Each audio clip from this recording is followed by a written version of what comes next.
Welcome back. Sensex 430 పాయింట్ల లాభంతో, Nifty 132 పాయింట్ల లాభంతో ట్రేడ్ అవుతున్నాయి. Siddharth Reddy next caller line లో ఉన్నారు. సిద్ధార్థ్, హలో, చెప్పండి Siddharth. Sir good afternoon sir. నేను సిద్ధార్థ్ రెడ్డి అండి. Good afternoon sir. నాది జెట్ ఎయిర్వేస్ వచ్చేసి ఒక 1000 షేర్స్ ఉన్నాయండి. అది వచ్చేసి 650 ఉన్నాయి సార్. అది హోల్డ్ చేసుకోవచ్చా లేకపోతే ఎగ్జిట్ అయిపోమంటారా సార్? అది సో జెట్ ఎయిర్వేస్ 650 బై చేశారు, హోల్డర్ ఎగ్జిట్. కొంచెం హైయర్ లెవెల్స్ లోనే కొన్నారండి. అప్పుడు ఏంటంటే ఇండస్ట్రీ టర్న్ అరౌండ్ అవుతుందని ఒక couple of quarters good results ఇవ్వడంతో స్టాక్ అప్పుడు బాగా షార్ప్ గా పెరగటం కూడా చూసాం. మోర్ ఓవర్ క్యూఐపీ ఇష్యూ కూడా చేసేటప్పుడు. అయితే రీసెంట్లీ జెట్ ఫ్యూల్ కాస్ట్ పెరగటం along with crude oil prices పెరిగినప్పుడు అనమాట డెఫినెట్లీ ప్రాఫిట్ మార్జిన్స్ కూడా ఈరోడ్ అవటం చూసాం ఈ క్వార్టర్ లో. బట్ స్టాక్ హోల్డ్ చేయండి, ఎందుకంటే ఇప్పుడు ఆఫ్టర్ ఈజిప్ట్ క్రైసిస్ కాస్త సబ్డ్యూడ్ అవుతున్నాయి. మోర్ ఓవర్ లోడ్ ఫ్యాక్టర్ చాలా హై ఉందండి. ఈసారి ట్రావెల్ కి టికెట్స్ దొరకాలన్నా కూడా చాలా కష్టంగా ఉన్నాయి చాలా రూట్స్ లోనమాట. కాబట్టి నేను అనుకోవటం ఇదే లోడ్ ఫ్యాక్టర్ కంటిన్యూ అయితే all the stocks will do far better అని చెప్పేసి కూడా అనుకుంటున్నా. Both Jet Airways and SpiceJet are good picks అండి.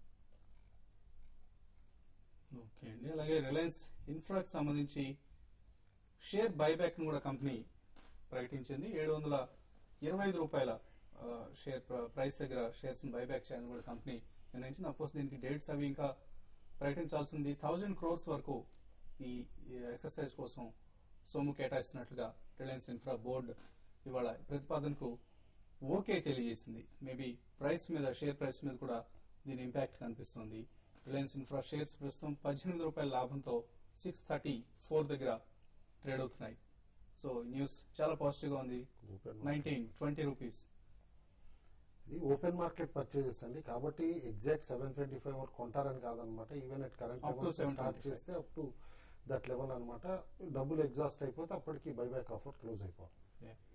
నెక్స్ట్ కాలర్ వెస్ట్ గోదావరి నుంచి శ్రీనివాసరావు. హలో సార్, చెప్పండి శ్రీనివాసరావు. నమస్కారం సార్. నమస్తే అండి. ఆక్వా లాజిస్టిక్స్ 27 లో తీసుకున్నాం సార్. 300 షేర్లు. ఏదండి? 300 షేర్లు ఆక్వా లాజిస్టిక్స్ తీసుకున్నాం సార్ 27 రూపీస్ లో. అవి ఉంచమంటారా, ఎగ్జిట్ అవ్వమంటారా, హోల్డ్ చేస్తారా కనుక్కున్నది. ఓకే అండి. ఓకే. ఒకటే లాస్ట్ ఇయర్ ఐపీఓ తర్వాత వన్ ఆఫ్ ద షార్ప్ గా పెరిగిన స్టాక్ ఇదండి. బట్ స్టాక్ స్ప్లిట్ అయిన తర్వాత లిక్విడిటీ పెరిగిన తర్వాత స్టాక్ లో వీక్నెస్ రావటం చూసాం. కొంచెం లాజిస్టిక్ స్పేస్ లో డీసెంట్ కంపెనీనే, బట్ డెఫినెట్లీ ఈ ఆపరేషన్స్ వలన దీని వల్ల ఇమేజ్ కాస్త డ్యామేజ్ అయిందండి స్టాక్ ది. మీ ప్రైస్ రాగానే మీరు ఎగ్జిట్ అయిపోవడం బెటర్ అండి.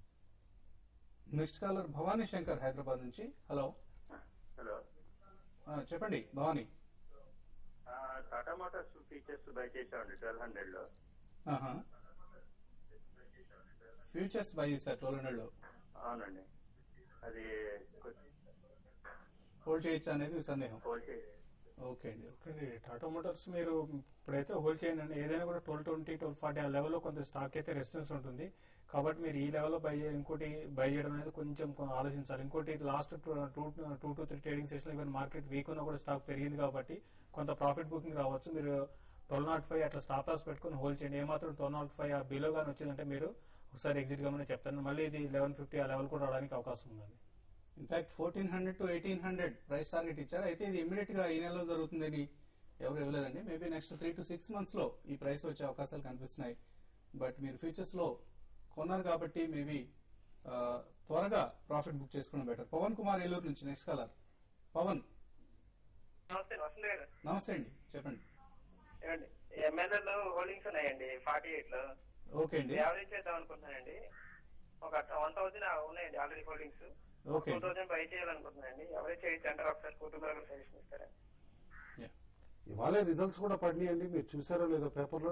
రిజల్ట్ వాజ్ సర్ప్రైజింగ్లీ గుడ్ అనమాట. బట్ మా మార్నింగ్ స్టాక్ ఎందుకు సబ్డ్యూడ్ గా ఉందంటే because of shipping concerns. Baltic freight index బాగా తగ్గిందని చెప్పేసి షిప్పింగ్ స్టాక్స్ అన్ని కూడా సబ్డ్యూడ్ గా ఉన్నాయి. But at current levels definitely average చేయమంటాను. కొంచెం అప్టిక్ వచ్చే పాసిబిలిటీ ఉందన్నమాట షిప్పింగ్ స్టాక్స్ లో కూడా. ఆ టైం అప్పుడు మీకు ఈజీగా తిరిగి 45-50 లెవెల్స్ రీచ్ అయ్యే పాసిబిలిటీ ఉంది. నెక్స్ట్ కాలర్ కళ్యాణి హైదరాబాద్ నుంచి. హలో హలో, చెప్పండి కళ్యాణి గారు.